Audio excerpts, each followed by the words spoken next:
Welcome to the Unusual Suspects Podcast, episode 173. Big episode in store for you today. We will find out if the death photos of Osama bin Laden will finally be released. There is a court order or a lawsuit ongoing that may end up bringing those photographs to light. Also, we'll talk about tech bros, tech broing embryos and babies. And we also have new Epstein file leaks, some Jimmy Kimmel shit talking, and the Russiagate conspiracy gets blown open even further than it already is. But before we jump into all of that, I'd like to introduce you to the panelists today. It is Veterans Day, and we are joined by two veterans, one from the Air Force in Vincent Oshana, and one from the Army, Doug Jones. Thank you both for joining us today. Thank you for your service. And if you're out there and you'd like to get some VT Veterans merch, we have Veterans Day merch on sale right now at vtmerch.com. You can scan the QR code in the lower third right there, over here somewhere,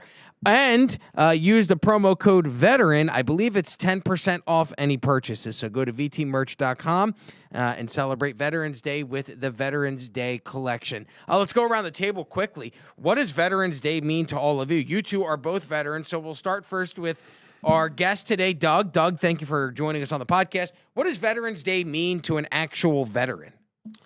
To be honest with you, Veterans Day is kind of a solemn day for me. It's a day where I appreciate that I'm still alive, that I actually survived combat, and that many of my friends as well also survived. Not all of us came back, but it's a kind of a day of appreciation that I'm still here. And where did you serve and when? So I was in Mosul, Iraq. It's the second largest city in Iraq, and I was there from 2004 to 05. About 13 months I was there straight. And yeah, it was pretty rough. It was pretty rough. This was during kind of the heyday of Operation Iraqi Freedom. And I'm just glad to have come home in one piece, to be honest with you. That's what I think about on Veterans Day. Not much more than that. You know? How about you, Vincent? Oh, dude, it's so much. Just from the experience, from joining, from being recruited to my recruiter, bro, was... I just brings back memories, bro. He was like a pimp. He was like, hey, man, come on, yeah, man. And the moment I joined and like I was in, he's like, it's Sergeant now. but like the stories, the faces, the memories, the service, and just literally putting down, like anybody that signs up and says, I'm joining the United States Armed Services, you are signing and saying, I am willing to fight and die if I have to. I don't like the saying when people go, I joined to die for my country. No, I joined to make somebody else die for their country. But just the fact that we're willing to just go for it, and this free, every time you hear freedom and freedom and freedom, you get your freedom, and we are who we are today because of people like Doug and myself and my brother and my actual sister and my cousins and my friends out there who actually served and said, hey, listen, this place is so awesome, we're willing to fight, and if we have to die, so it's a day of saying thank you. It's not about parades and all that stuff to me. It's about gratitude and America. This is the greatest place in the world ever because of veterans to me. Because if not, we'd have been taken over a long time ago. Humberto. Like, first of all, thank you for your service. It's a day to remember. I still am in disbelief that if veterans, they get one day and, you know, the LGBTQ gets a whole month. Amen to that. You know, like what veterans do for society, defending this country is unbelievable. And we can never thank you enough. Some fun facts, you know, how Veterans Day started. How it started? Yeah. One guy was like, hey, nothing in it for me. I don't know how that. And we'll give you a day. Thank in November. you. My legs are gone, but you guys give me a day. It was originally Armistice Day to celebrate the end of World War I. And then it was renamed Veterans Days without the apostrophe to like remember all the veterans in a respectful way. It got moved. Do you know it got moved once? No. It got moved to make a 3-day weekend. So they wanted a shifting, and everyone hated it so much it got moved back. Who hates a 3-day weekend, though? Right. Racists. Well, the thing is... People that hate vets. If you think about it, it's commemorating the 11th day of the 11th hour when, you know, like finally World War I, that was horrific, all right? It was one of the bloodiest wars that's ever happened to humanity. And they didn't even think we were going to have a second World War. Can you imagine that? It was a meat grinder. Yeah, it was a meat grinder. So it's appropriate to state the date that, you know, finally World War I ended. And yeah, that's my piece. Okay, so not really what it means to you, but more the history I like history. of it. I appreciate that. Connor, what does Veterans Day mean to you? No, I mean we've all touched on it, the appreciation for the service of the people who fought and came back, because we have Veterans Day to commemorate all the people who fought and came back, Memorial Day for those who fought and didn't come back, Armed Forces Day for those who are still fighting. These are important days. It's Memorial Day is not just a weekend barbecue. Veterans Day isn't just something we take in stride. It should be a moment for us to actually stop and consider the things you guys have done. I come from a military and law enforcement family, never had anybody in combat, but even just their experiences are important. They don't even describe themselves as veterans because they didn't go anywhere, but they were in the armed forces and have talked about what that means to them, and I try to honor that. And it's weird to be in this line of work where we'll talk about all of our thoughts on the Iraq war, the Afghanistan war, 9/11, everything involved in that.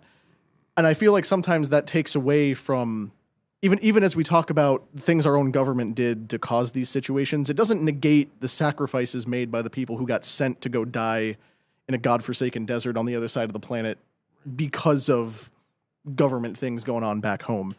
So regardless of whether we invaded Iraq under false pretenses or not, the guys who went there, you were doing what was asked of you by your country. You were serving in a very meaningful capacity. So we thank you for that. And the reason we ask these questions and investigate these things is because we want to do justice to the memory of the people who didn't make it back. We want to do justice to the service of the people who did, but came back realizing, as you have alluded to, that you were kind of disillusioned with how much went on. So, I mean, we salute you. We thank you for that as citizens of the country you defended. So, I mean, yeah, that's where we are now. Wonderful. And if you'd like to celebrate Veterans Day, again, vtmerch.com, go to the Veterans Day collection and grab your gear. Connor, you brought up 9/11, so let's start there with the Robert O'Neill lawsuit. And we'll get into how the death photos of Osama bin Laden, who was killed May of 2011, and they have been hidden from the public for the past 14 years. They may be introduced as evidence in this lawsuit, but let's jump into the lawsuit. Former Navy SEAL Robert O'Neill, former guest of the PBD podcast. So if you did not watch, he was on September 11th. We released an episode with Robert O'Neill where we talked about the raid in Islamabad that ended with the death of Osama bin Laden, or did it? There's speculation they dumped his body into the sea. It was very odd, but there is currently a $25 million defamation lawsuit that was filed on behalf of Robert O'Neill by Robert O'Neill against two podcasters who he claims falsely accused him of lying about his role in the execution of Osama bin Laden. The lawsuit names Tyler Hoover and Brent Tucker. They are the hosts of the Anti-Hero broadcast. What do you expect? They are the defendants in the podcast. O'Neill alleges that since 2023, the two of these guys have repeatedly called him a fraud in order to boost their own show's visibility, damaging his reputation and livelihood. In fact, here we have a clip. This is Delta Force calls out Robert O'Neill. So this is Tyler Hoover and Brent Tucker making claims about Robert O'Neill and his role in the death of Osama bin Laden. Besides the Rob O'Neill who didn't kill bin Laden, I said it here. Did he or did he not? No, he didn't kill bin Laden. It's the worst kept secret in all special operations. And I'm not going to sit here and be like, oh, yeah, I was on the mission. I'd be as big as a liar as Rob O'Neill. I worked with a lot of those guys. I'm still friends with some of them, and specifically the Red Squadron guys whose mission it was. And you'll never meet one where you go, hey, you know Rob O'Neill? And they go, oh, yeah, he's a great guy. He killed bin Laden. They won't do it. They'll either be very professional about it and be like, yeah, I know that guy, which is all you need to know about what someone thinks about a guy. Or they may say it. I kind of do wish that community would finally do something about that. Come out more publicly and denounce that. They're a very professional community as a whole, and they're just too professional to do it. But we all know. Now, if you guys remember, the story of Osama bin Laden's death was kept secret. The actual, Robert O'Neill didn't step forward for 3.5 years after the execution of Osama bin Laden. And when he did, he was crucified by people within the Marines. They said that he broke Marine code. You're not supposed to speak out. So my question to you guys first, A, do you believe Robert O'Neill's story that he was the one that fired the fatal shot that killed Osama bin Laden? B, do you guys think Osama bin Laden is dead? And then C, will we ever see the photos of his corpse? We'll start with you first, Doug. I am not going to say that Robert O'Neill is a liar. I'm not going to claim that. My problem has always been the burial at sea. That's always been my issue, okay? Like, it kind of starts there. I mean, we saw Saddam swinging from a rope. We unfortunately saw what happened to Gaddafi and the insane death he had, but we've never been able to see even a photo of Osama bin Laden's corpse. Like, I've never, I thought that was fishy. Yeah. That doesn't mean that Robert O'Neill isn't telling the truth. Yeah. I just have a major problem with the burial at sea. Okay. Yeah. Like, and Doug, from a military standpoint, like what? Because I'm trying to think, what would make you kill the #1 suspected and the biggest wanted man in the world? You remember we were in the military. They would have all of our targets for shooting all had Osama bin Laden. Oh, I remember that whole craze. What would make you take his body and just dump it at sea? Where you're going to have people questioning. Dude, we had forensics for everything when we were over there. We had to take photos, videos, everything. It was like they treated it like a crime scene. Whenever there was a firefight or an engagement, freaking like CSI guys came in. It's not like the old days. You know? And that's 2004, 2005. Yes. They didn't kill Osama bin Laden until 2011. So just think of how much more sophisticated that technology became in that 7 years. The explanation for the burial at sea that I've always heard was that they didn't want his resting place to be anywhere that the radical Muslims of the world could go to make a pilgrimage to. No place that he's resting that anyone could go visit. Honestly, it seems to me, snap a couple pictures, put those up, or, you really want to get as barbaric as the people we were fighting, drag his body through the streets, then cremate it and throw the ashes to the wind in a dumpster somewhere. Like, the things that would make sense to, like, actually verify you got him, rather than say you have photos that no one ever sees, and then, oh yeah, we dumped the body off the side of a boat somewhere. That's okay. To your point, quickly, when it comes to the actual death count, the body count of each of these individuals, right? Osama bin Laden, of course, the 2,977 that died on 9/11. They say in total he's responsible for around 3,000 deaths. But we saw Saddam Hussein's body after he was hung. That guy killed between 250,000 to 290,000 Iraqi civilians. Oh, yeah. So why can we see Saddam Hussein's body, who killed vastly much more people than Osama bin Laden? Well, you might want to ask yourself a question. And coming from the Air Force, after 9/11, every single flight was grounded, from domestic flights to any flight. You didn't see any airplanes. The only planes that were scrambled were F-16s and certain military helicopters that were just patrolling our skies, okay?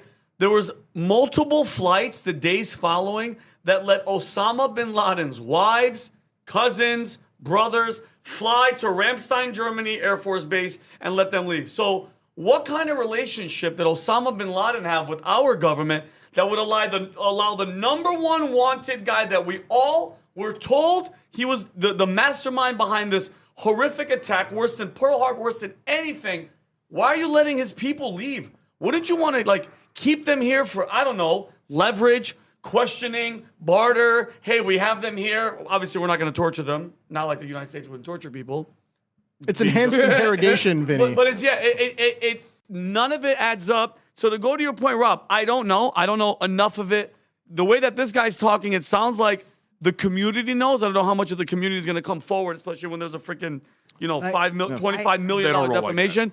But it's very, very fishy, the burial at sea. And it's even more fishy that I heard that this guy was business partners with the United States and that they did a lot of business together. And by the way, Saddam Hussein Bush shook his hand. They were boys, and I saw him get hanged. Quickly, before I go to you, Humberto, to Vinny's point, on September 20th of 2001, 9 days after the 9/11 attacks, 26 people, including 22 of those who were close relatives of bin Laden, were flown out of the United States on a series of charter flights, departing the United States and going, I don't know where they went to, but they departed from Tampa, Florida. Oh, really? Yeah, so 9 days after September 11th, flights are still somewhat grounded across the United States. Not all commercial flight activity had resumed by that point. They're flying out family members of the person that they have identified as committing the 9/11 attacks. Humberto. All right.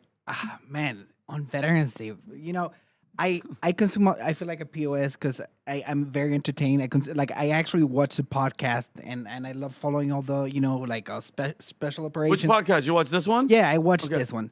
But to be fair, like the reason he's doing it is to like discourage this vet on vet drama and attacks that is going on. Like these guys, they're known for making content out of debunking or sometimes it's true. Like when they did the Tim Kennedy thing, I think. What about Tim Kennedy? They said that his claims of his service were highly exaggerated. He had these guys in particular said it, or other veterans said it. Oh, okay. And I mean, Humberto, and what's their military background? Are these guys both Delta Force? I have it. No, I have it right. Delta Force something. Well, I have it right here. Tyler Hoover. He's United States Army Airborne Infantry, Iraq War veteran. He was with the 82nd Airborne. Oh, he's airborne. He's a grunt. Yeah, that's one guy. He's not a Delta Force. 11 Bravo. Yeah, 11 Bravo. All right, and then the other guy. You're a soldier. Is hazy, and this is from their website. He's even hazy, Mr. Anti-Hero. But it could be hazy because he's a Delta Force. Okay, so that's Brent. Neither one of them are SEAL Team 6. Yeah, Brent Tucker. So neither one of them were present when the actual raid on the Bin Laden compound happened. Mr. Service, I mean, Delta is up there with like. No. What do you mean? Delta's ridiculous, but unless Rob made a great point, unless you were there saying that guys that all talk crap about him, my bro, that's all hearsay. Is it on paper? Like, where would it be documented? Like, yeah, he was a part of this mission. The military should have that. Now it's declassified. The guys who, like other guys on the raid, including the commanding officer, have come out and verified that Robert O'Neill fired the shots that killed bin Laden. Yeah, Admiral William McRaven, who oversaw the mission, agreed with O'Neill's account. According to O'Neill, he turned the other way. Osama bin Laden was standing there, so I shot him 3 times. That's O'Neill's account. And if so you can question that. You can say Robert O'Neill is lying. But then what that means is that all of military command is lying. The president's the Obama administration is lying, which that's not a stretch. But it's not a stretch at all. Like to try to say that he completely fabricated this whole thing, like it doesn't really even make sense. And at this point, what's the win? Like, Robert O'Neill didn't shoot bin Laden, but another guy on the team did. So is your goal to out Robert O'Neill personally as a fraud, or is it? But I'm just trying to make the point here. Like, unless your argument is building to, well, actually, Osama bin Laden isn't even dead. He was black bagged and is in a CIA black site, or he was a patsy the entire time. The raid never even happened. It was all propaganda. Unless you're building to that point, trying to knock down O'Neill's testimony in particular, like what's the win there? And I'm very guilty of this. Like special forces drama is a form of entertainment. It's a big niche of YouTube. Like they get a lot of numbers, and I don't know any Delta Special Forces JSOC guys that don't have some type of claim. In one of there's like 10, 20 podcasts. They all talk crap about each other. So I don't know. I think it's sad. I think those guys are the top of the top human beings that there is in this country. Like they're mentally extraordinary, physically extraordinary. So I think they have a lot more to offer to the youth instead of talking crap about each other. Yeah. So that's what that's kind of like. I don't know. These guys who become like media figures or pop culture figures, like there's incentive to knock them down. Think about all the claims that have been made about Chris Kyle, the American sniper guy, or Marcus Luttrell. We had him here, and we had Robert O'Neill here. He's tremendous. Yeah, these are people who, when they step out and start telling stories and writing books, and there's movies made about them, there's suddenly an incentive from the broader media audience to let's poke holes in this guy's story.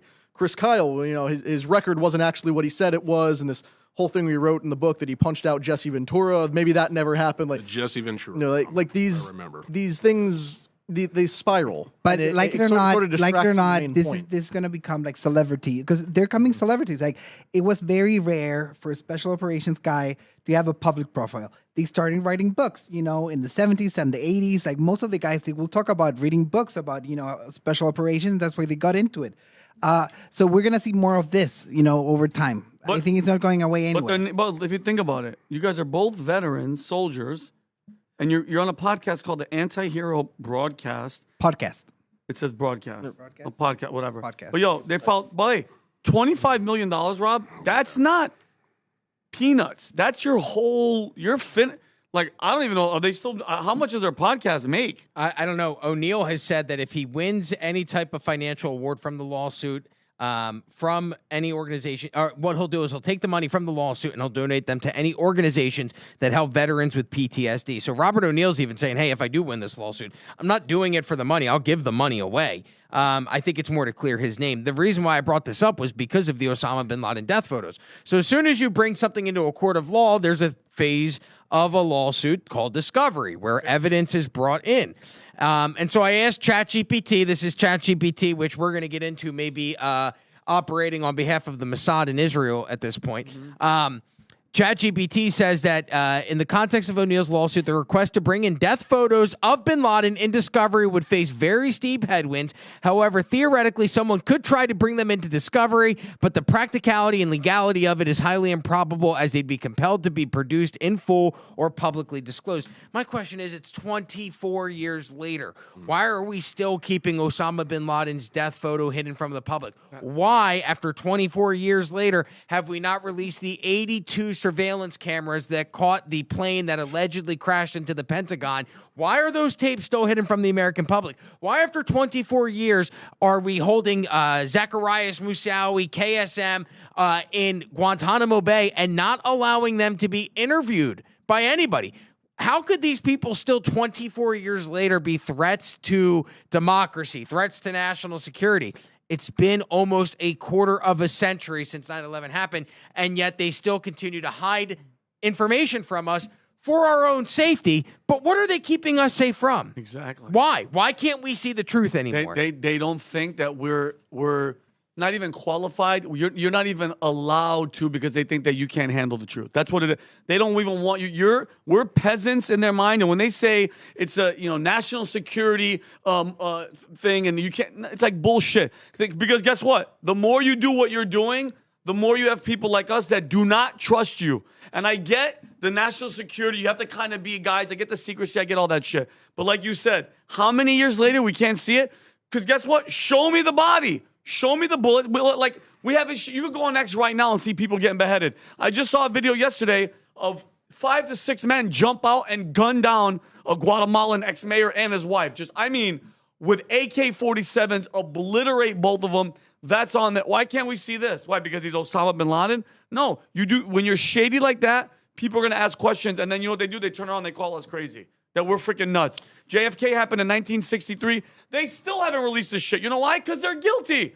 Because the FBI was involved. The mafia might have had something to do with it. Lyndon B. Johnson was there. The first order of it, he didn't want us to go to Vietnam. He wanted to withdraw us. He wanted to splinter the CIA, and he wanted to withdraw from Vietnam. What was the other one? We wanted to scatter the ashes of the CIA into the wind. And, didn't want Israel to have nuclear weapons. And wanted AIPAC to register as a foreign lobbying organization. And we all know. All this stuff. And guess what? A bunch of hands were involved. We're not stupid, but they're never going to do it, Rob, because they don't think that we can handle it if it comes out. But it's like bullshit. We want to know. I want to know. We're not stupid, 9/11. You think we're stupid? Like, that's the thing. They think that we're stupid and that we're going to believe. There's nothing that you could prove to me that an airplane hit the Pentagon. 0%. Show me the video. There's one that's 2 seconds. Boom. That's not an effing plane. That looked like a missile that was on the ground that was cruising. And this is the problem, though, because you say there's nothing they could show you that would convince you. Show me the video. Like Rob said, there's all that video footage that has never been released. Yeah, give me a but break. because it has been 24 years since that happened, if they said, you know what? We've decided we're disclosing it. Here's all the video footage. What we're going to do is we're going to parse through it frame by frame and say, you know what? This is a fake video. I don't believe this video. There's still no plane. They could show you concrete, on paper video or video evidence. We wouldn't believe it because they lied to us for 24 years. Yep.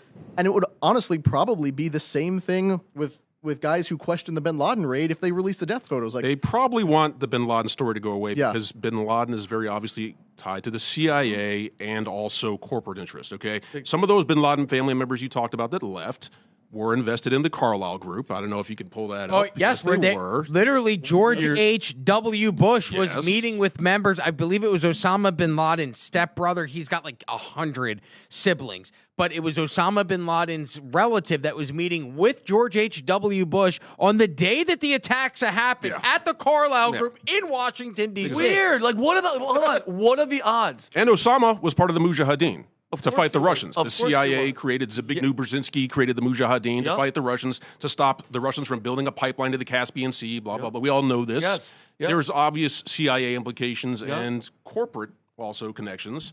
They want that to go away, okay? This is what's going on. And Doug, to be honest, maybe Osama bin Laden died of natural causes. The guy was on freaking dialysis. Yeah. Maybe he died. They kept his ass on ice and they put him on a boat and they go, bro, shoot this ass 3 times, get rid of the body. Who's gonna question us? Who's gonna question us? Have you ever? Do you know anybody that's ever been on dialysis before? Yes, I know somebody right now. My aunt's husband. Okay, so my son's mom was on dialysis before she got a kidney transplant, and she was on it for about 2 years. First of all, it's not something that you're supposed to be on for years. Jeez. It's supposed to be something that holds you over until you can get a kidney transplant. You become lethargic, you become exhausted. You're certainly not able to get these, like, she had to go to a special hospital. We live in the United States of America. She had to go to a special dialysis clinic 3 times a week to get the treatment. This guy was hiding in a cave in Afghanistan, and we're supposed to believe that they had all of the type of medical equipment to be able to provide him the adequate care that he needed fighting terminal kidney disease. But when you got bin Laden money, and that's the real answer there. Like, the amount of money that was behind bin Laden, he was in the cave to make videos, certainly. Right. He was not hanging out in that cave full time. He was with his buddies in Saudi Arabia, most likely. He was. How much money did the CIA give the Mujahideen when they were first created? $250 million. Yeah, or something some like that? obscene amount of money. Well, and then the compound that they found him in inside of Abbottabad was a quarter mile away from the I guess it would be the equivalent of West Point for Pakistan. It was like their military college. Mm-hmm. So you're telling me the most wanted man in the entire world is hiding out in some type of compound that is a quarter mile away from your version of West Point, and nobody, well, that's weird. There's just a really tall guy that hides behind a wall that we see every once in a while, and then he disappears. Wow, it's a lot of money. We spent like a decade plus looking for bin Laden. We spent millions, billions of dollars and countless gallons of blood looking for bin Laden. And where did we find him? In his house. That's okay. Like, at the bin Laden house. We didn't think the to look. investment was worth it because the opium trade went up 500% in Afghanistan after good old Poppy Bush. That's kind of what 600 to 700 million a year to fund them. Wow. All right, let's jump in. Let's switch topics here, and let's go into the Israeli geofencing operation. Is all of the Israel support that you see on social media, or lack thereof, natural, or is it being engineered by Israel? Turns out Israel has embarked on an unprecedented multi-million-dollar public relations campaign in the United States seeking to reverse plummeting public support, particularly among evangelical Christians and younger Americans. Federal filings show that millions of dollars have been routed through global advertising agencies to U.S.-based companies specializing in political marketing, digital influence, and artificial intelligence. The centerpiece of all of this is a $6 million 4-month contract with Clock Tower X LLC. It is owned by Brad Parscale, who is Donald Trump's former digital campaign manager. And if you know anything about the 2025 election and you paid attention at all, one of the things that Donald Trump did incredibly well in 2024 for the 2024 campaign was using social media to reach younger men as well as women, but using these platforms to be able to reach younger voters. The deal, the $6 million deal, it directs the team to produce more than 100 videos, graphics, and podcasts each month alongside thousands of derivative pieces targeting Gen Z audiences across TikTok, Instagram, and YouTube. The contract also includes a search and language operation. This is important.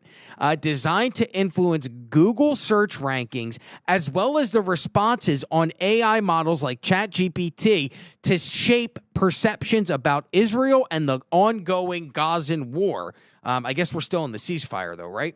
A $3 million proposal by an evangelical marketing firm also aims to re-engage evangelicals whose support for Israel has waned sharply since the Gaza conflict. There's even a report of a $1 million Esther project run by Bridges Partners to pay social media influencers for pro-Israel content. Cough, cough, Adam Sosnick. Just kidding.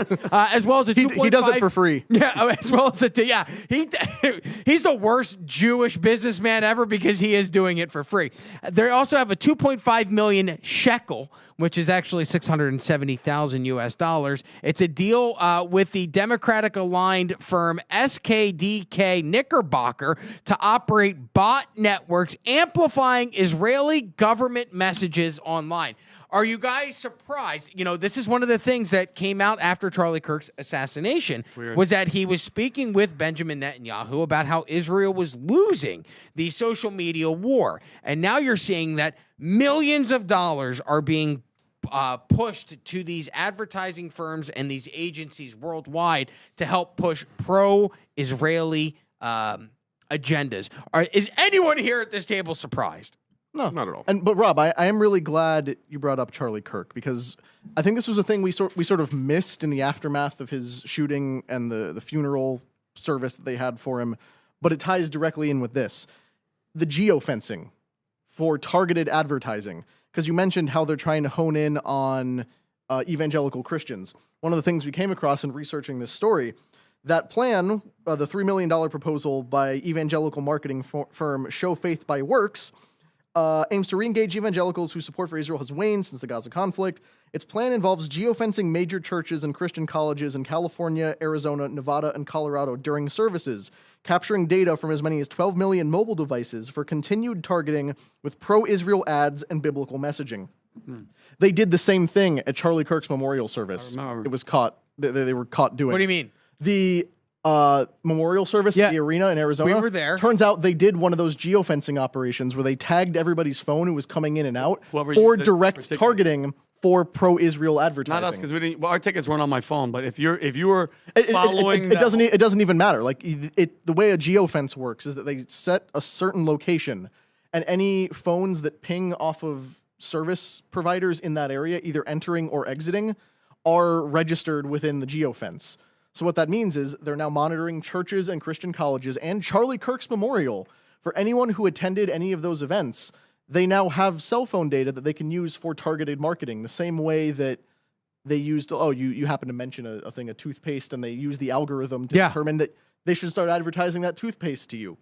Well, now they're doing that with, hey, if you were at this church, if you were at this Christian college, if you went to Charlie Kirk's memorial, maybe you start getting a little bit more pro-Israel advertising sprinkled into your social media Would they feed. be able to start directly texting you things? I know because I started getting messages asking me to donate to TPUSA, despite never having given TPUSA my phone number. I've never registered for anything for TPUSA. And then I started opening up the emails, and the email messaging was very odd because at the end, the tagline became, and I think they're still using it to this day, the tagline for, I think it was for AmFest 2025, is for Christ, for country, for Charlie.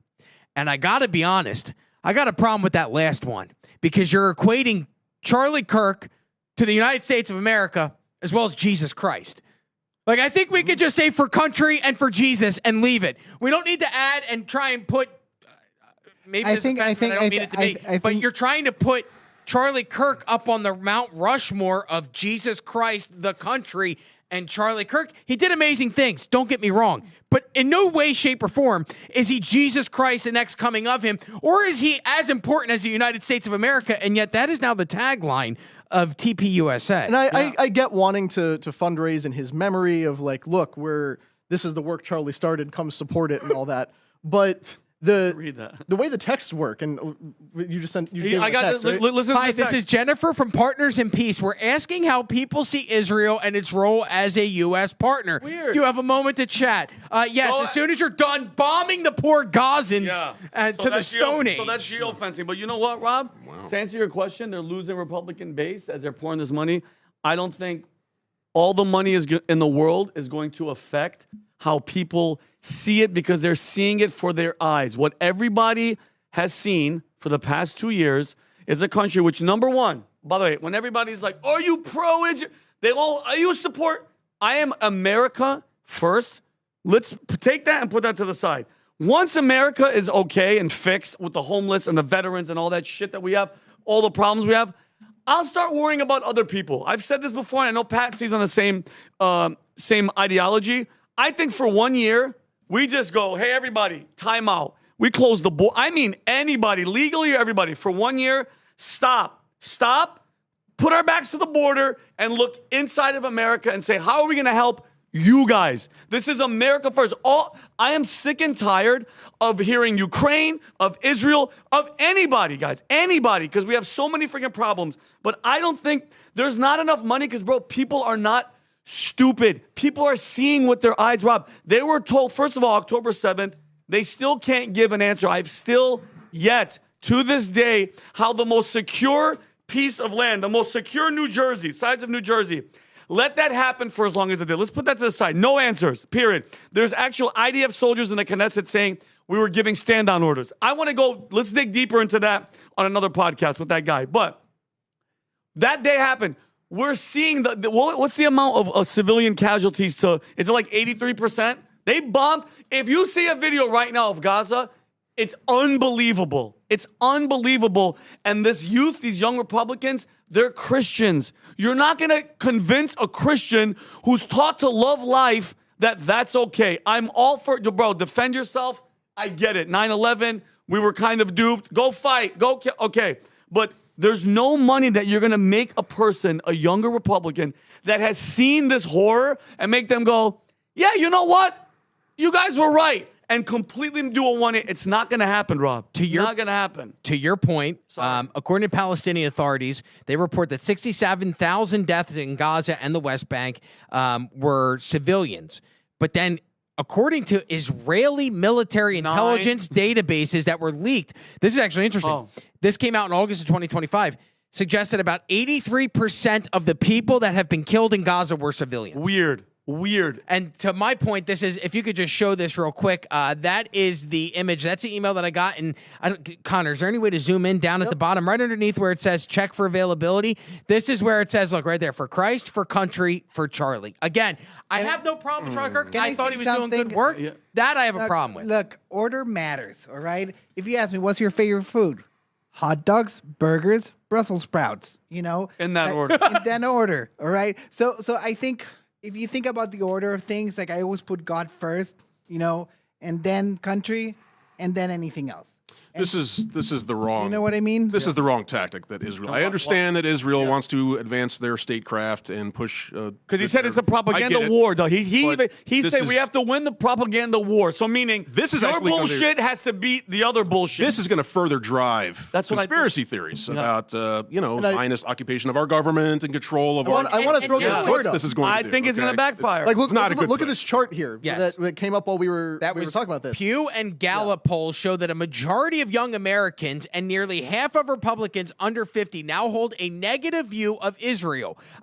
Pew survey shows U.S. negative views of Israel rose from 42% in 2022 to 53% in 2025, with half of Republicans under the age of 50 now holding negative opinions, up 15% since the beginning of the Gaza war. Connor, go ahead.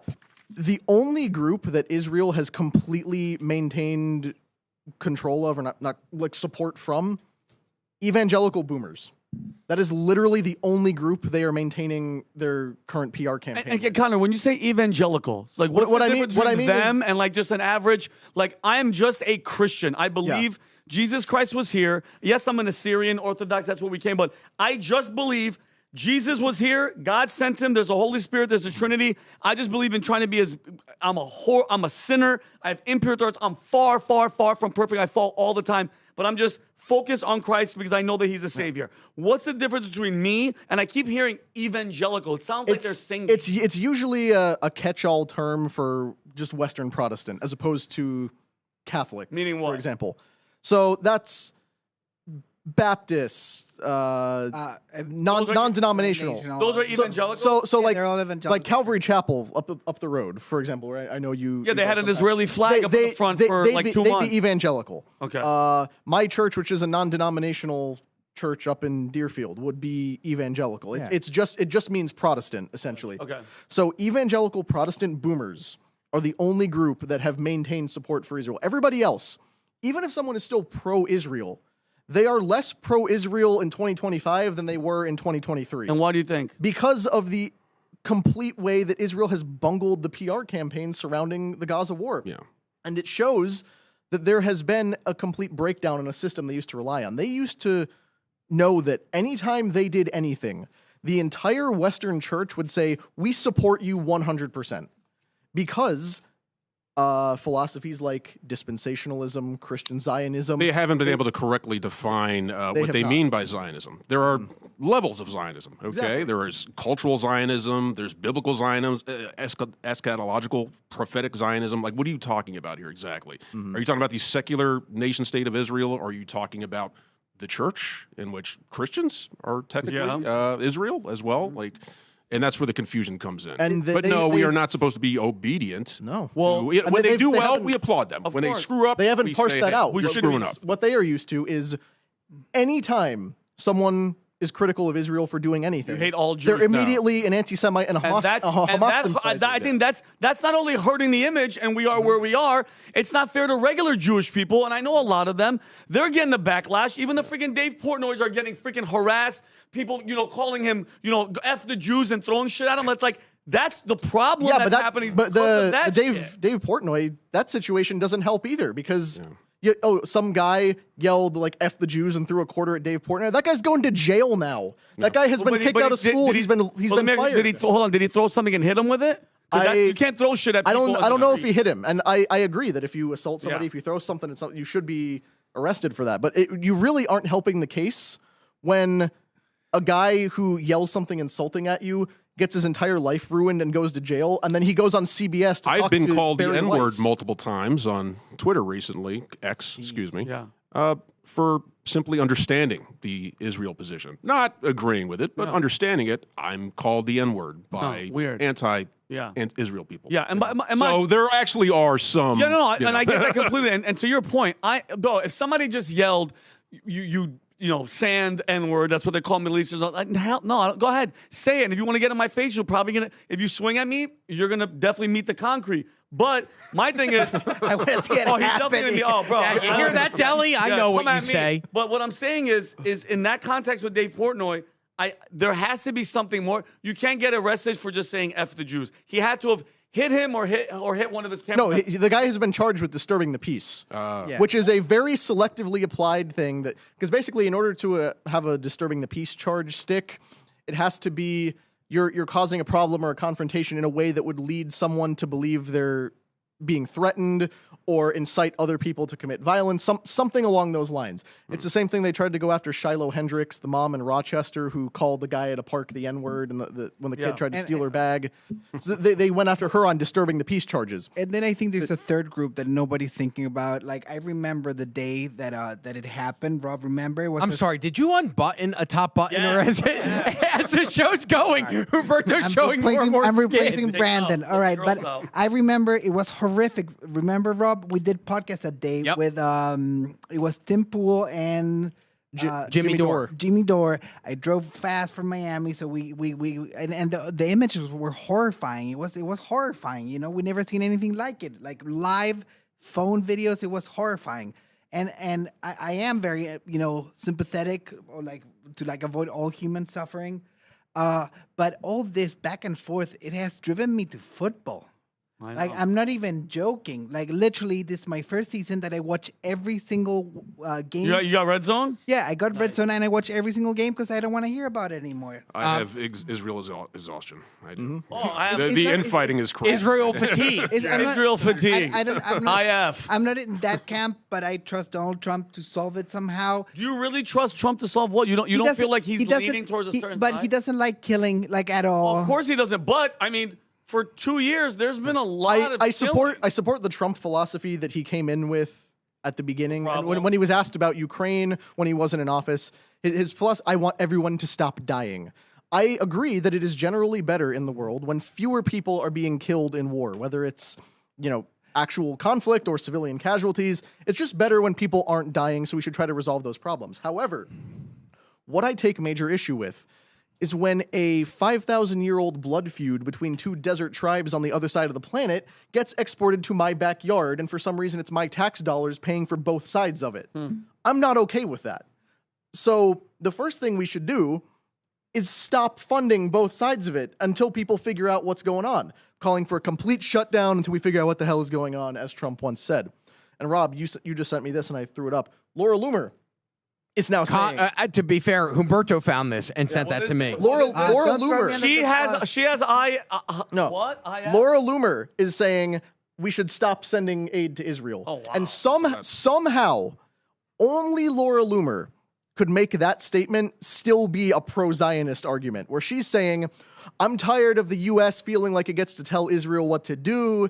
It's an infringement on Israel's national sovereignty. We should cut all aid, and they can stand on. It's the exact same thing that Nikki Haley said during the Republican debate, where it's Israel doesn't need America. America needs Israel, which is completely untrue. Because if you believe that to be the case, then let's cut all aid immediately and see what Israel does. Because what Israel has with the United States is the relationship of a client state where they consistently tell us they couldn't sustain themselves without our help. And then as soon as we go to pull the help, we're guilty of, wanting them to be wiped out, infringing on their national sovereignty and all that. But then in the relationship where we support them and give them all the stuff they need to continue to be a functioning country, they constantly remind us that they don't need us. But they don't help. Can we also not forget, because this is a paid media campaign and everything, how, because I had to delete a lot of, pro-Palestine people from my, McDonald's, my favorite thing. They're canceling McDonald's, all right? Anything that anyone posts, because I follow mostly entertainment and sports, they make it about Palestine somehow. I can't believe you guys are ignoring this and that. I'm just tired of the whole Middle Eastern conflict. I'm tired. And at least they announced this publicly. It's not like they're doing it secretly. Well, I'm surprised about that, actually. But what concerns me, okay, so we can clearly see the social media and the people that are pro one side or the other on social media.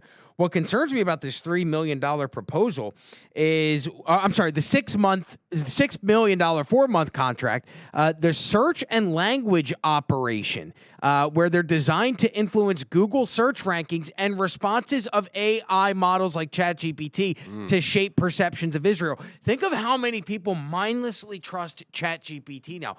I've done it here on this show without fact-checking live on one air. AI against another AI. I've done it.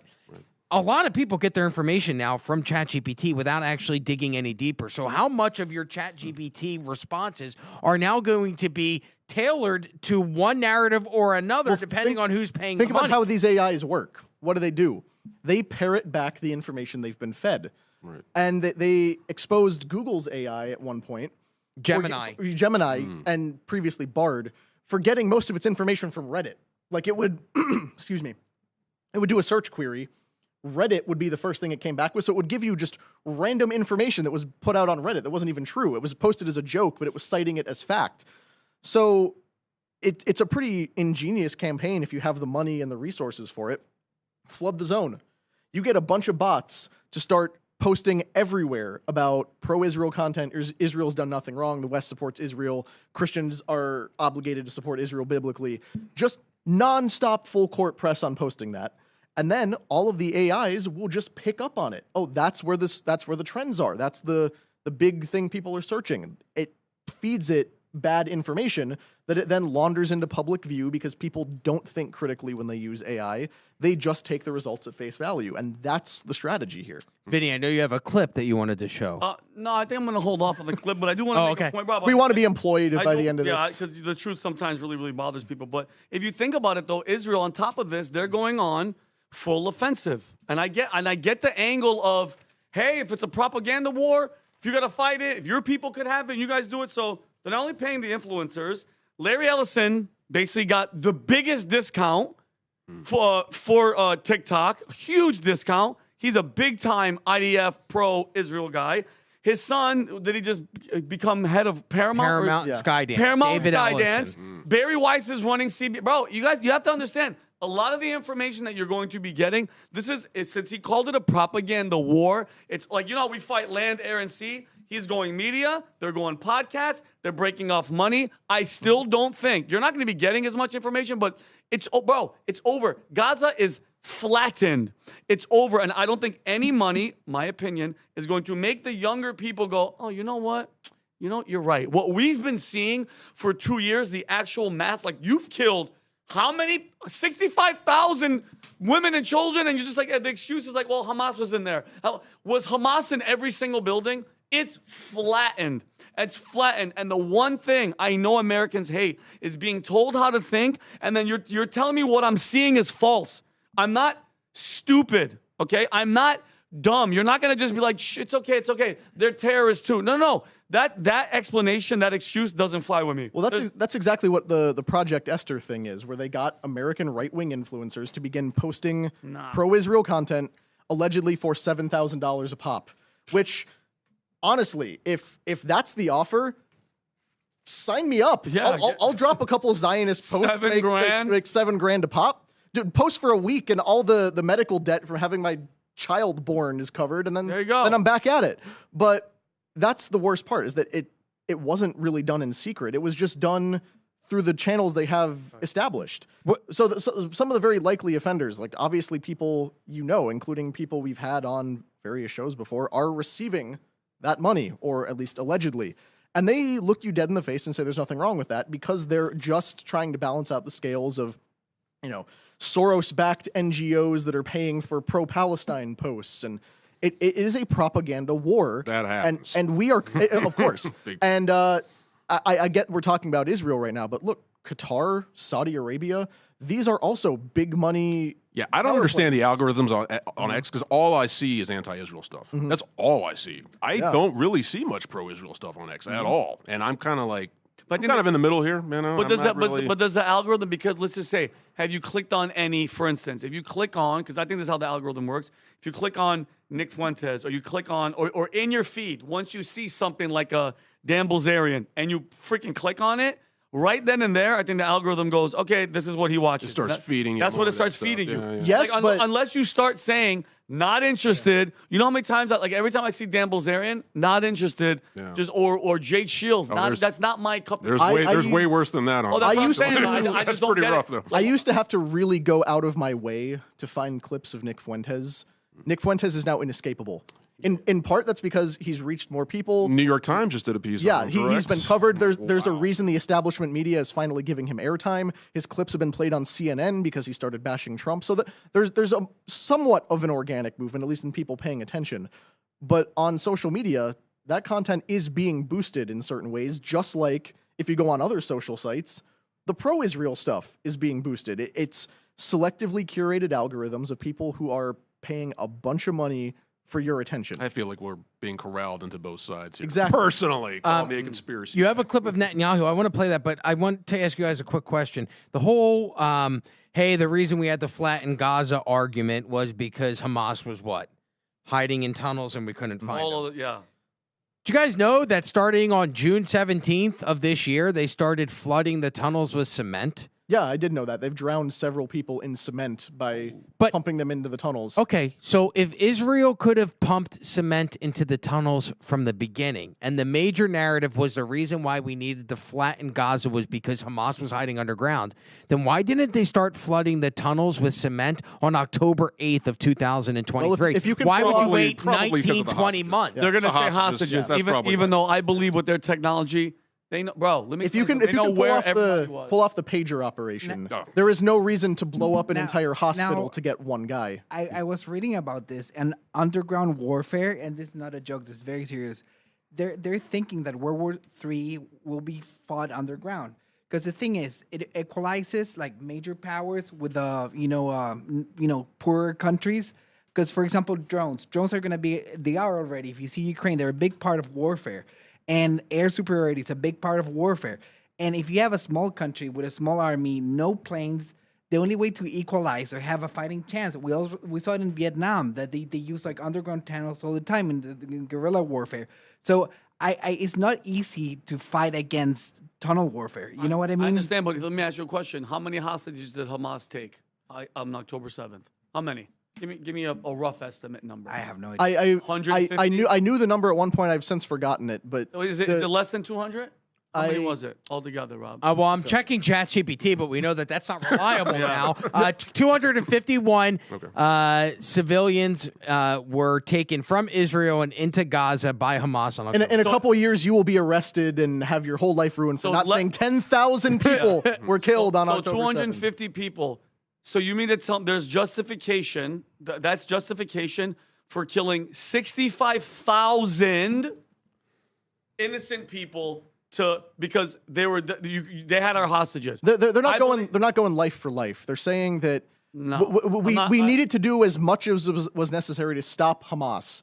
That was what they kept saying. We're going in to obliterate Hamas. And we will the not truth stop is, I'm Hamas. sure our military would have done the same thing. Oh no, maybe worse. I think our military. I disagree in this sense. Our military would have sent some Delta Force Navy SEAL guys to go, meaning get into a confrontation in wherever the hell, or drop a bomb to fight, because we don't negotiate with terrorists. Yeah. Israel depends on the just showed us that they administration. negotiate with terrorists. Maybe we would have given Hamas a couple pallets of cash off the back of a jet in the middle of the night. But here's my thing. That's been going on for too long. You know where the hostages are, okay? You know what you have to do to go get them. And I'm sorry, some of them, maybe a lot of them, were going to die, but you're not going to let them be there tortured and shit for 2 years. This is my opinion, because look at the aftermath. 65,000 people that have nothing to do with it, that were just there hanging out. Oh, Hamas is there. Hamas is there. Hamas is there. And they're all dead. My objection on the hostage thing was always the coverage of, there's American hostages. We need to support Israel in this campaign because there are American hostages in those tunnels. And what I could never get an answer on from anyone, and I tried to get to the bottom of this, is how many of those American hostages are American-Israeli dual citizens who have not lived in the United States or paid taxes here in decades. But then as soon as Hamas comes knocking and Israel can't defend them anymore, they're Americans again.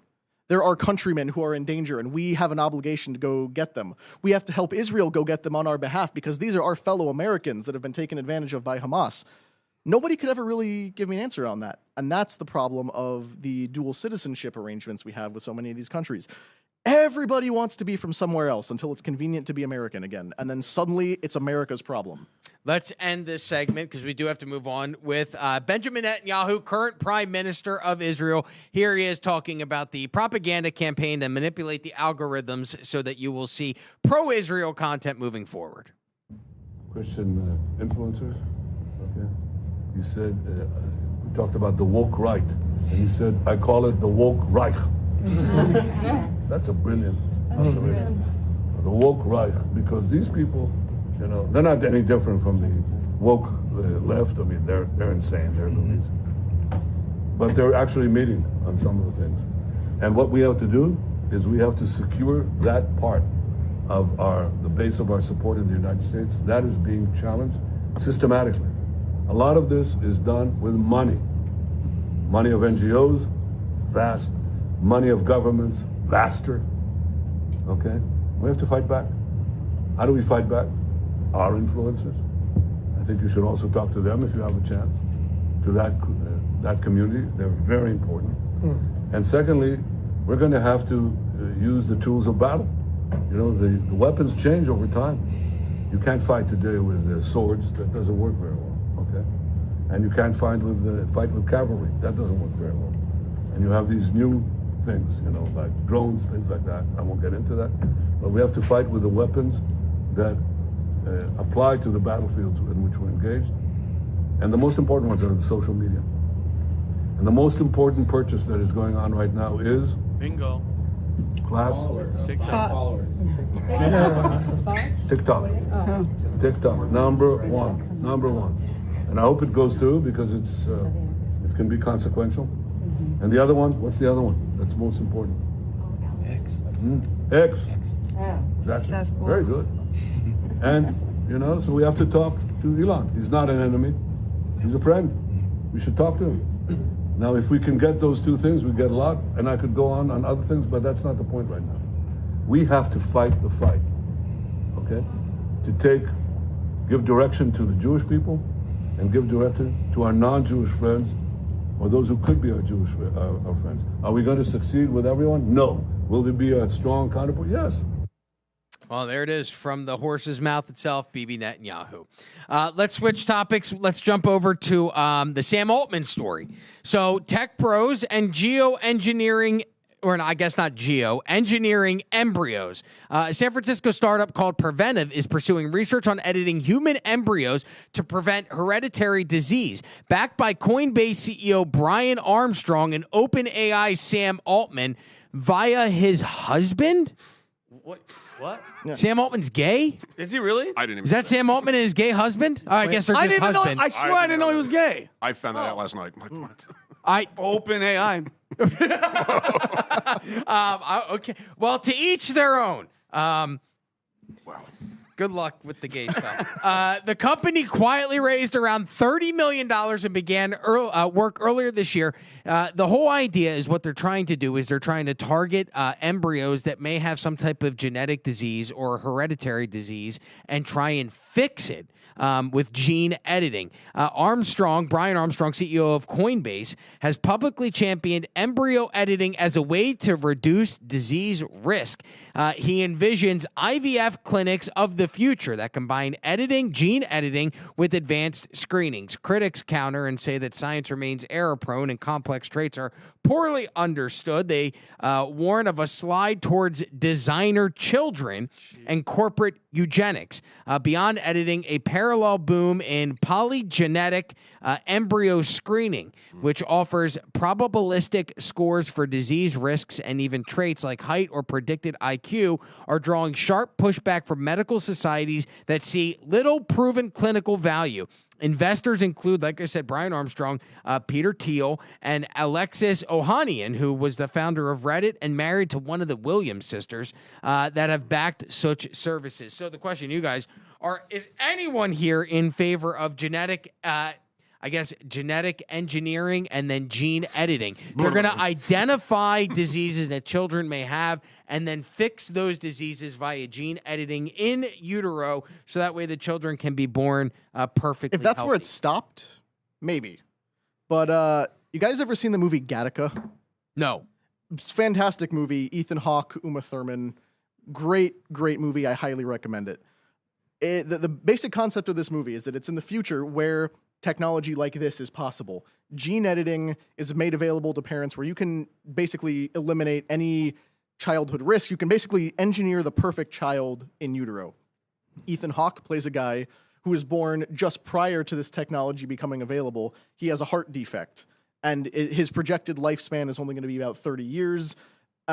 He, cons his way into working for a space program. He wants to go to space, but they only let the genetically perfect people apply for these things. So he has this elaborate charade he's going through where he's pretending to be a different guy, covering up his biological defects to try to compete against the people who are made to be perfect.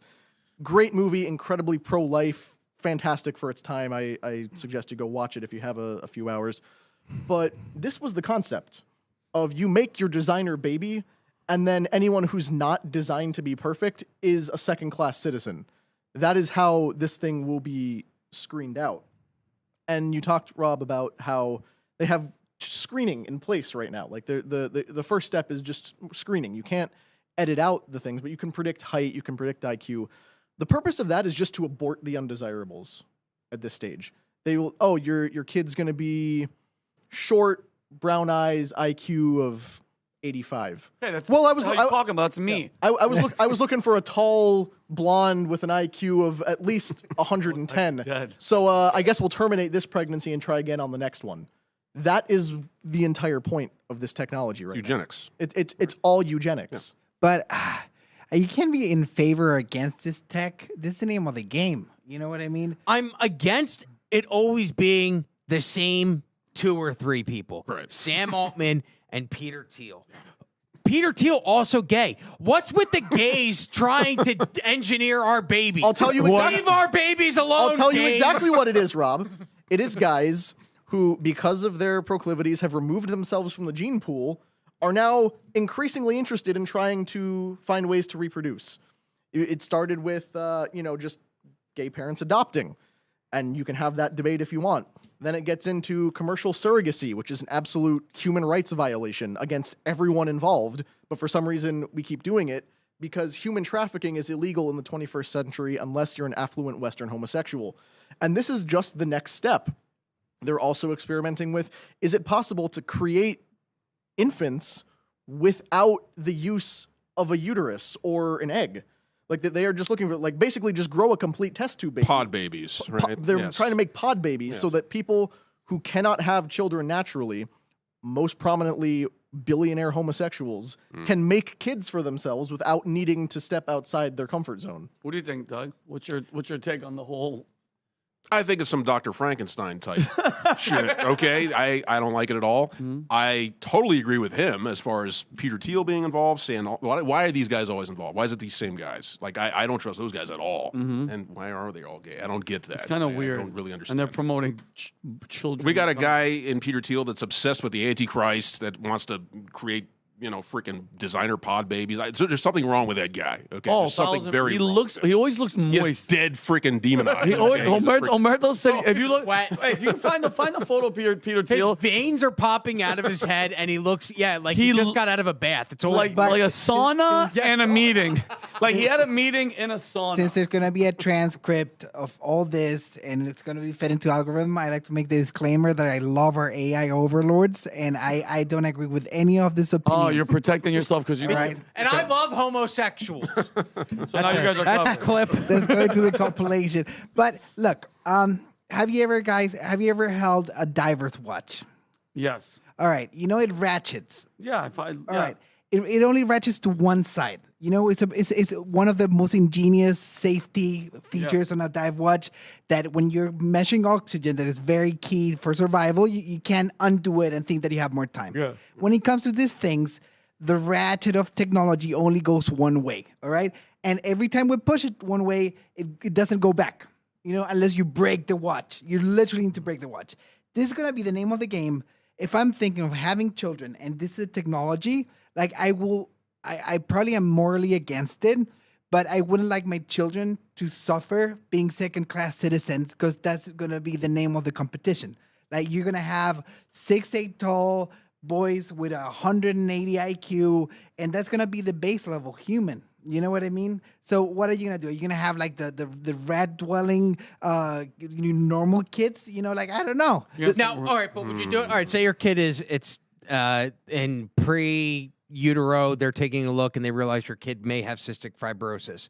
And hey, your child can be born and we'll risk it, and maybe he'll have cystic fibrosis or maybe he won't. You're risking that he may, and that'll be the rest of his life. Or we can do this gene engineering and we can fix the cystic fibrosis and your child will be born completely perfect. Would you rather have a child born with cystic fibrosis, or would you rather have them utilize this technology to fix the health issues that your child may be born with? But man, like I think that's the name of the game. It is what it is. And that's what I was saying. Like if it stopped there, I'd be more open to it. It won't. Exactly. That's what I mean. know it In the same way that Elon Musk's Neuralink made Nolan Arbaugh able to move a computer mouse with his mind. That is incredible. He is restoring function to a human being. There's always noble reasons given there's always, for the advancement of technology. But Every movie goes starts- beyond. We're in a Black Mirror episode. Yeah, we're not Okay. just making we're not making quadriplegics able to move again. Suddenly it's about what if we take a perfectly normal, healthy, functioning human being and expand their capacity, begin integrating them with more systems. We begin changing the definition of what it means to be a human being. And that's where it gets real dangerous, real fast. Transhumanism. Post-human, they call it. I Is believe. this against God's will, though? You're engineering babies in utero, in my opinion, and I'm not the I don't know what your religious beliefs are. I am probably the least religious of the bunch, and even I can recognize that this goes against God's design for everyone, right? You're trying to undo what God has already done. And this is where it gets to be a real difficult subject because to say, oh, it's God's will that that child be born with cystic fibrosis. The issue is much dicier than that, and this is a thing that Christians and theologians have struggled with and tried to work out discussions and answers for centuries. This is one of the core issues of religion. It's if God exists and is good, why do bad things happen to good people? That's a very difficult question that we could fill many, many hours going back and forth with. But to say that medical intervention is bad or against God's will is not true. God has never been anti-medical intervention. If there's a way to cure the disease, that's great. But in the same way that IVF was started as, look, there are childless couples who are struggling to conceive because of a medical deficiency. We are able to give them a child through IVF. Well, where does that lead? First of all, leads to unused embryos being sentenced to an eternity in a freezer. And then it grows into commercial surrogacy and things like that we just talked about. Do you remember the guy that was born? He was born... Yeah, it was a kid who was just born last year, or earlier this year. And he was 30. He was frozen in the 90s. Yeah. Like, this is a man who should be in his mid-30s. Wow. Who was just born about 6 months ago. I hadn't heard it. Wow. And because they're starting to do embryo adoption, where these embryos that have been held in perpetuity by these IVF companies are starting to allow the people to adopt out embryos. This type of research is actually banned in the U.S. right now, right? Yeah. Designer babies, you actually It's can't do banned. that. Yeah, Technically. for now. So they can't really do the full stage clinical trials until the law changes. So are elephant tusks. Yeah. But There was a if guy... if you have the money, like... Yeah, there was a guy in China a few years ago. I know a guy. He might be on my neck. This guy made 3 children in China who are resistant to HIV, and he went to jail for it. Right. But he still says, the children are fine, they're completely healthy. So, like, you want your kids to be resistant to HIV. There's no reason to go out of your way to make your children susceptible to HIV. But This just crosses the line for me, my friend. yeah, exactly. If somebody offered you an implantable chip in which you could live 150 years disease-free, would you take it? certainly not. Like, Why? Why To not? begin redefining what it is to be a human being with technological intervention, you are giving technology, and I believe this is also the official stance of the Catholic Church as well, Humberto, that to give technology and science a say in the creation and destiny of human life is contrary to God's plan. And it's on a case-by-case basis, but that's about as good of a principle as I can come to on this. But I don't know. I think this is moving forward. Like, did you guys catch yesterday Elon Musk about jails? No. All right. He said that with the mass production of this, was it Optimus Prime or whatever robot he made, jails are not going to be no longer necessary because they're going to have a robot following you around so you don't commit crime. Can you Well, it goes imagine back that? to the surveillance state that Peter Thiel and Palantine are trying to usher in across the United States of America. Well, I was reading a thing Names again. last year. Some company in Europe, because it's always some company in European who's experimenting with ways to end the world. They were talking about, the breakthrough possible applications of things like VR and things in criminal justice reform. Of imagine if you can take a criminal who has been sentenced to 70 years behind bars, and you take him and you plug him into this pod with an AR headset and some thing that makes him experience time dilation. He can go in for an afternoon and experience 70 years in a VR prison, and then he's completely reformed. He's done his time, and then he gets to walk home at the end of the day. They were talking about we could revolutionize how it's like. Does that not sound like a fate worse than death? Yeah. You mentioned Black Mirror. There's literally a Black Mirror episode about that. They plug a guy into a thing that's making him experience 1,000 years a second just for the course of a weekend. And it's driving him insane because he's locked in this little box for what feels like an eternity. It's like, yeah, I'd rather they execute me than plug me into the thing that makes me experience multiple lifetimes in an afternoon. The merging of man with machine has always been my line. Nothing good Nothing's can going come in my from- body. How many It's not movies happening. to warn us it's not going to be good. But if they offer you a jetpack, I'm in. I'm sorry. I'm sorry. All right, we have time for one more story, and I have 4 stories. So I'm going to defer to our guest, Doug, on the topic that we're going to go.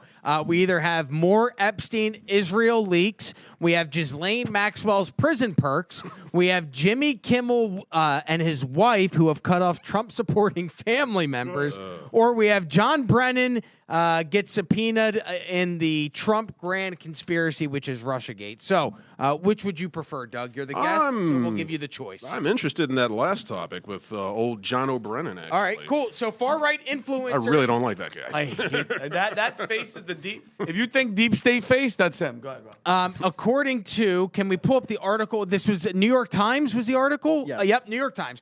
According to the New York Times, far-right influencers, I would assume that includes everyone here at this table. If Honestly, I would be flattered if the New York Times is aware that this podcast exists. Yeah, okay. Far-right influencers have been teasing the coming of a grand conspiracy for weeks, and a federal probe here in South Florida now appears to be testing pieces of that narrative.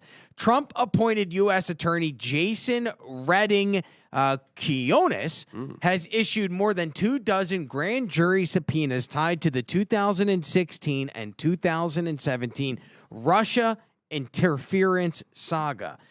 Those officials that have been subpoenaed include James Clapper, Peter Strzok, Lisa Page. The subpoenas seek records connected to the January 2017 intelligence community assessment that concluded that Vladimir Putin ordered operations to influence the 2016 election in Donald Trump's favor. The inquiry has widened beyond the original focus on John Brennan's role in drafting the assessment, with prosecutors in the Southern District of Florida recruiting additional line attorneys as the office reorganizes its national security work.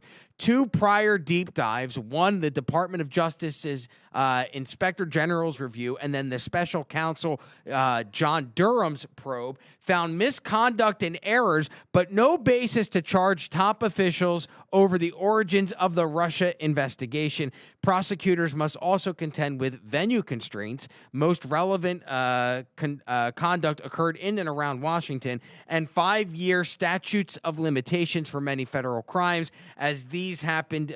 This crime specifically happened in 2016 and 17. That 5-year statute of limitations would have expired in 2022 and 2023.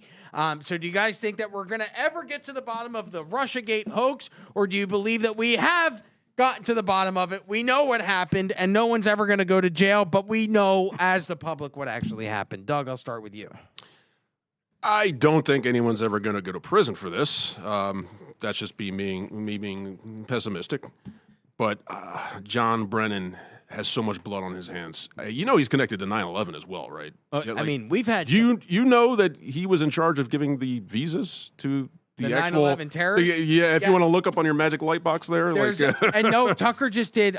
Tucker did a 5-part episode on a 5-part series on 9/11. Very good. And in one of those episodes, he talks about John Brennan aiding in the visa acquirement by some of the terrorists to come to the United States of America. Yes. He's a bastard. He was, I believe, a member of the American Communist Party in his youth, CIA lifer. The look of his face is just, joy and love. That's the CIA. That guy has a lot of blood on his hands. The Russiagate stuff is like the least of what that guy has done in his CIA career. And I would love to say that he's going to get caught up in this and go to prison. I don't see it. I just don't. I don't believe it for a second. I believe the fix will be in, as it always is, because he's CIA. He's a CIA lifer, and they always win. They always do. Tell me when they haven't won. They always won. Watergate? No. Watergate was successful. Exactly. Watergate went down exactly the way they wanted it. So I'm one of those dorks that sat, Rob, and actually watched all of the hearings of Peter Strzok, of Andy McCabe, of anybody that sat in front of the House Judiciary Committee. I watched all of this. I watched every single minute, and I'm such a loser. I watch, who was the white congressman from South Carolina? Trey Gowdy? Yes, Trey Gowdy. And, bro, you guys, if people at home, just go to YouTube, put Trey Gowdy, Peter Strzok, and look at the Republicans trying to get answers, Rob, from what, if you guys don't know, Peter Strzok worked at the FBI during Russiagate. He started the Hillary Clinton investigation. Weird. He started this investigation. Andy McCabe was her boss. Lisa Page, he was having an affair with her, cheating on his wife. That's when, what's his name? Comer. James Comey? No, somebody, one of the Republicans who was a judge went after him and embarrassed him. But you see the left sticking up for him, even though they were asking him questions like, you started the investigation. How many people did you interview before you started making all these damn texts? And I'm just paraphrasing, but the text that he was doing with his coworker girlfriend she was like, oh my God, Trump is going to win. And he's like, no. Trust me, we'll stop it. Will. And in front of Congress, he tried to act like he was speaking for the American people. Okay, which is all horseshit. He was talking about taking out insurance policies, and he was basically trying to say that he wasn't biased. They proved that he was biased, but I'm so happy they're subpoenaing him, Lisa Page, and all these clappers, Brennans. If we don't, and I get all these people that are talking about retribution, if you don't hold these freaking people accountable, I'm talking about indict and jail if they're guilty, But it's never going to stop. How do you, brother? I mean, bro, what happened to John Durham?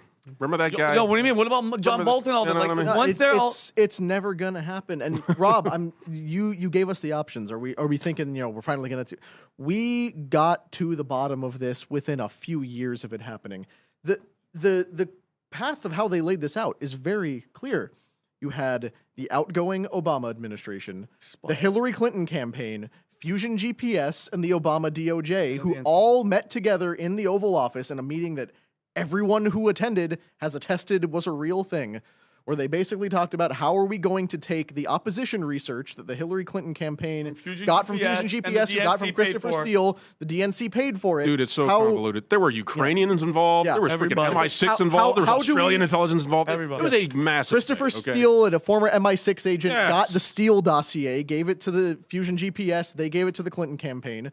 They went to the Obama administration and said, hey, use the Department of Justice to launder this into public view. If it was just Oppo research, they couldn't have done much with it. But because they got all their allies in the FBI to come out and say, we're now doing an official investigation. And submit FISA warrants. FISA warrants that we now know to be fraudulent. Yeah. The FBI agent who lied to get the FISA warrants was fired. Papadopoulos, Carter Page, but all this. you look at all the people who did go to jail, who had their lives ruined. Like you said, Paul Manafort, Carter Page, Roger Stone, Mike Flynn, all of them spent time in jail, had their lives ruined, had their careers upended because of this. So we got to the bottom of it. We know who the offenders are. We know who did when. Why is nobody going to get held accountable? Because the statute of limitations. But I heard, but you know what I did hear? I heard because of the Comey situation, the statute of limitations ran out, but then his dumb ass went on an interview and he reiterated the lie. So it picks it back up. So That's what they're it's trying entirely to fight possible, for. but the reason we never get justice on this is not only because the system is set up to protect these people doing exactly this, but because we have feckless, weak Republican leadership that will say, you know what, we can't lock them up because that would be the same lawfare that we got mad at them for using against Trump. No, when you have people like Fannie Willis fabricate crimes, or who's the guy in New York? Letitia James? No, not Letitia James, the other guy. Alvin Bragg, who just create novel applications of the law to try to lock up a former president. That's lawfare. When you prosecute people who commit actual crimes, that's not lawfare, that's just justice. But we have Republicans who will wring hands and say, but if the shoe was on the other foot, the shoe's been on the other foot for years. We've seen what it looks like, and they just won't do anything about it. So if justice is going to be done here, we need these people not just indicted, not just subpoenaed. We need we need them in handcuffs, mugshot, and sent to prison. Maybe Republicans aren't going to go after Intel because Intel has something on those Republicans. I mean, that's of course, as well. Because I don't think it's just that they want to take the higher road. No, they got 6 ways from Sunday brother. to take you down, as Chuck Schumer very clearly said. I love this country, but one thing I realized that nothing ever important ever comes to light or happened. This morning I was listening podcast about Abe Lincoln. They're not clear on what happened. Yeah. Well, so we never find it. About this. Like they're not 100% sure that was a shooter, but they think it was a different shooter. Yeah, or it's are you ready to second shooter from the No, I'm not joking. Lincoln's head went back and to the left. I'm not joking. The same people that killed Charlie Kirk, Israel. No, I'm just kidding. But I'm not joking.